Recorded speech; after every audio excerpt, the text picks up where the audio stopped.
Sir material कैसे है? हाँ जी सर मटेरियल, आपका कहने का मतलब बुक्स कौन सी आप रेफर करें जब भी आप स्टार्ट कर रहे हैं पढ़ने के लिए? सर एक्चुअली मटेरियल सर ने कहा कि यूट्यूब में मटेरियल है, सर सभी का मटेरियल इतना ज़्यादा है, हम कैसे देखें कि कौन सा रिलेवेंट है कौन सा इररिलेवेंट? बिल्कुल।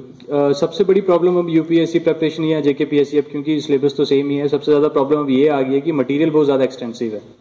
इतना मटेरियल है कि हमको ये नहीं पता लगता कि पढ़ने का काम की चीज़ क्या है, और जैसे ऑनलाइन काफ़ी कंटेंट अवेलेबल है तो उसमें से कौन सी चीज़ ज़रूरी है और कौन सी नहीं। तो मैं कुछ अपना जो मेरा एक पर्सनल है मैं वो आपको शेयर करूंगा। जैसे इकोनॉमी में मृणाल की वीडियोस अवेलेबल हैं यूट्यूब पे, आप सब लिख लीजिए, ये आपको बड़ा काम आएगा।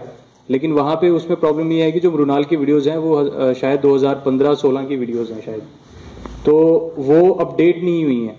हाँ, लेकिन कंसेप्ट जो है इकोनॉमी के वो हमेशा सेम रहेंगे। इसलिए मेरी आपको सजेशन होगी कि जब आपने इकोनॉमी पढ़नी है, कई बार आपको बुक से नहीं समझ आ रहा है, तो मृणाल ने बड़े अच्छे से चीज़ों को समझाया हुआ, मुझे तो पर्सनली बहुत ज़्यादा बेनिफिट हुआ था। इसलिए आपने जब भी इकोनॉमी का कुछ भी रेफर करना है तो 2015-16-17 शायद वो वीडियोस यूट्यूब पे अवेलेबल हैं, शायद 81-82 वीडियोस हैं। तो वहाँ पे अगर आपको कंसेप्ट कोई नहीं समझ आ रहा है तो आप वहाँ से समझ सकते हैं, और बाद में अगर आपने अपडेट करना उसको, वो आप करंट अफेयर से अपडेट कर सकते हैं। इकोनॉमी के लिए तो ये। ज्योग्राफी के लिए भी जो मैंने आपको बताऊंगा, जो मैंने फॉलो किया था, राज तनील मैम है, उन्होंने भी मृणाल के ही वहाँ पे पढ़ाया था, वो IRS हैं अभी ज्योग्राफी में वो, या PMF IAS की भी आजकल वीडियोस आई हैं फिजिकल ज्योग्राफी में, वो काफ़ी अच्छा कंटेंट है उनका। तो यूपीएससी पॉइंट ऑफ व्यू से आप लिख लीजिए अगर इन केस, क्योंकि ये चीज़ें आपको काम आएंगी। इन केस आपको कोई कंसेप्ट नहीं समझ आया तो आपको बड़ा वहाँ से फ़ायदा होगा।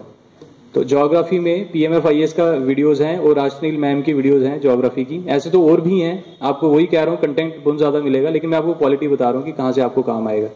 तो राजनील मैम के IRS हैं वो, तो उन्होंने काफ़ी अच्छी वीडियोज़ उनकी हैं, और उसके अपडेट तो आपको करंट अफेयर्स के साथ उसको करना पड़ेगा उन चीज़ों को। और साथ में PMF IAS का भी कंटेंट काफ़ी ज़्यादा अच्छा है यूट्यूब पे, अब वो चढ़ा रहे हैं, और उनकी PDFs ज्योग्राफी में अब काफ़ी मशहूर है, काफ़ी अच्छा, उनको कई IFS selected IAS selected candidates भी हैं, वो रेफर कर रहे हैं। तो ज्योग्राफी में ये।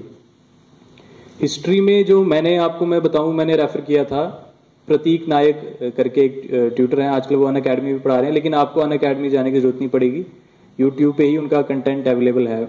इसमें एंशिएंट हिस्ट्री ऑफ इंडिया के उन्होंने फुल मैराथन सेशंस लिए हैं, 3 घंटे के, 4 घंटे के, 6 घंटे के, वो पूरी अवेलेबल हैं। उसके बाद मेडिवल इंडिया का उन्होंने पूरा सेशन लिया हुआ है, आर्ट एंड कल्चर का पूरा सेशन है उनका।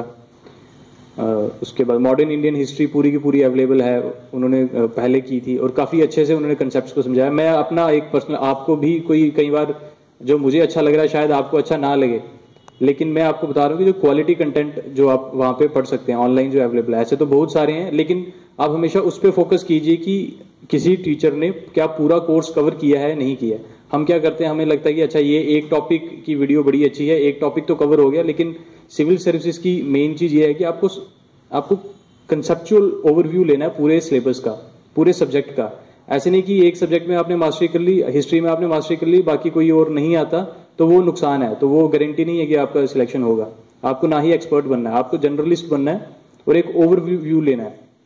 इसलिए ऐसी वीडियोस या ऐसा ऑनलाइन जो कंटेंट है उसको रेफर कीजिए जिसमें कंप्रीहेंसिवली सभी चीज कवरेज की हो। तो हिस्ट्री के लिए मुझे वो काफी ज्यादा अच्छा लगा था, history, geography, polity, economy. Polity के लिए वैसे कोई इतना, ऐसे तो सिद्धार्थ अरोड़ा सर हैं, लेकिन मैंने उनको पर्सनली रेफर नहीं किया था, मुझे क्योंकि मुझे पहले से पढ़ा हुआ था, इसलिए मुझे ज़्यादा प्रॉब्लम नहीं हुई थी।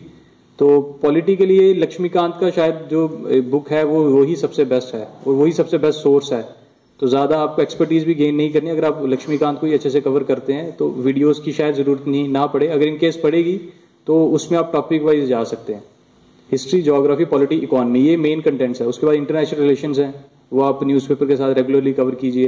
या पवनीत सिंह जी की बुक आती है, वो फैकल्टी हैं बाजीराम एंड रवि में, काफ़ी अच्छी बुक उनकी है, लेकिन वो ऑप्शनल कैंडिडेट्स के लिए, लेकिन एक बैकग्राउंड समझने के लिए वो काफ़ी अच्छी बुक है। सिक्योरिटी इशूज़ की अगर हम बात करें तो अशोक अग्रवाल मैग्रा हिल्स की पब्लिकेशन है, वो उनकी अच्छी बुक है, छोटी सी बुक है, आप काफ़ी कम टाइम में कवर कर सकते हैं। और हम क्योंकि JNK में रहते हैं इसलिए हम इंटरनल सिक्योरिटी इशूज़ को काफ़ी अच्छे से समझ सकते हैं। उसके बाद international relation, security issues, science and technology, अगर वैसे तो साइंस एंड टेक्नोलॉजी काफ़ी करंट में आता है, आप उसको न्यूज़ से रेफर कर सकते हैं। हाँ, लेकिन अगर कंसेप्चुअल ओवरव्यू एक पूरा का पूरा चाहिए तो रवि P अग्रहरि जी की बुक है, काफ़ी अच्छी बुक है। तो हम उनको रेफर कर सकते हैं। और अगर इनकेस कोई कंसेप्ट नहीं समझ आ रहा तो यूट्यूब पे तो साइंस से रिलेटेड जो भी मटेरियल है वो फ्लडेड है, आपको काफ़ी अच्छे से एनिमेशन के तौर पे, अगर आपको सेल बायोलॉजी का कोई कंसेप्ट नहीं समझ आ रहा है तो अब वहाँ पे एनिमेशन करके यूट्यूब पे वीडियोज़ हैं, आप उनको आराम से रेफर कर सकते हैं। इन्वायरमेंट इकोलॉजी में तो शंकर IAS वही सबसे सोर्स अच्छा माना जाता है। हाँ, अपडेशन की उसमें कुछ ज़रूरत है तो वो आप अपने करंट अफेयर्स जो भी आप रेगुलरली स्टडी कर रहे हैं आप उसको उसके साथ कवर कर सकते हैं। तो यही एक ओवरव्यू है, history, geography, polity, economy, IR, security, science and technology, environment, ecology. पिछली बार मैंने पूरा डिटेल में बताया था कि इकोनॉमी के कैसे कंपोनेंट्स मैंने डिवाइड किए, ज्योग्राफी के, हिस्ट्री के, तो आप पुरानी वीडियोस देख सकते हैं। तो अगर और किसी को कोई क्वेश्चन हो तो। Indian art and culture, Indian art and culture के लिए काफ़ी बुक्स अवेलेबल हैं, जैसे नितिन सिंघानिया की बुक है, स्पेक्ट्रम की बुक्स हैं, और NCERTs भी रेफर करते हैं, क्लास 11th की फाइन आर्ट्स की बुक है। लेकिन जैसे मैं रेफर करता था, मैं नितिन सिंघानिया, और आर्ट एंड कल्चर में मेनली फोकस करता था फोटोग्राफ्स पे, क्योंकि आर्ट एंड कल्चर पढ़ने की चीज़ नहीं है, उसको देखने की चीज़ है, समझने की चीज़ है।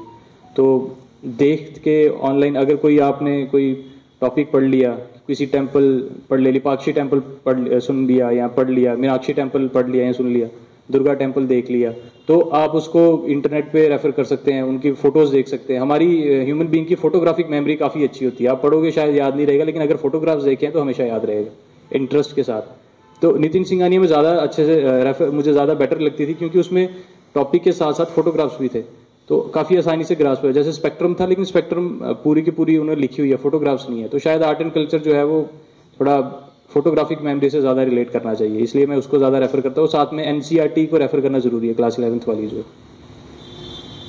और किसी को कुछ कोई प्रश्न हो तो।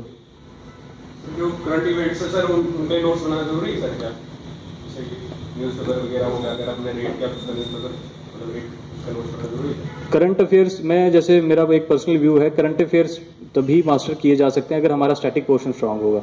अगर हम करंट अफेयर्स को स्टैटिक के साथ रिलेट कर पाएंगे तभी शायद हम अच्छे से समझ सकते हैं। बाकी आपका जैसे कहना है कि करंट अफेयर्स क्या हम लिख लें, अब सिविल सर्विस में प्रॉब्लम ये है कि अब हम सब कुछ लिखने काफ़ी मुश्किल हो जाएगा, काफ़ी टाइम यूटिलाइज होने लग जाएगा। हर एक की अपनी एक स्ट्रेटेजी है। जैसे मेरा ये था कि मैं लिखता कम था सिविल सर्विस की, खासकर जब मैं प्रिपरेशन कर रहा था तो मैं लिखता कम था, मैं बस सीधे डायरेक्ट सोर्स देखता था कि अगर कोई और जैसे द हिंदू ही है, जैसे ऑनलाइन इनकी वीडियोस अवेलेबल हैं आजकल, इनकी एनालिसिस है, राउज IAS करके हैं, शंकर IAS करके हैं, ये ऑनलाइन एनालाइज करके देते हैं पूरा का पूरा।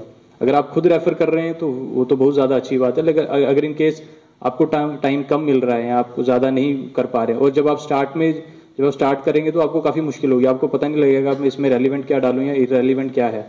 तो मुझे लगता है कि शायद ऐसे सोर्सेज फॉलो करने चाहिए, क्योंकि ये लोग खुद प्रिपेयर करके हमको दे रहे हैं, तो एक अपना टाइम जो है वो बचता है। अगर आगे आपको लगता है कि नहीं मैं लिख के ही मुझे ज़्यादा रिटेन रह रहा है, या लिख के ही मेरे मेंस के या प्री के अच्छे से नोट्स बन रहे हैं, अच्छे से डेवलप हो रहे हैं, तो आप लिखिए जैसा आपका एक है। लेकिन मैं एक आपको एग्जांपल दे रहा हूँ कि आपको हेल्प हो सकती है।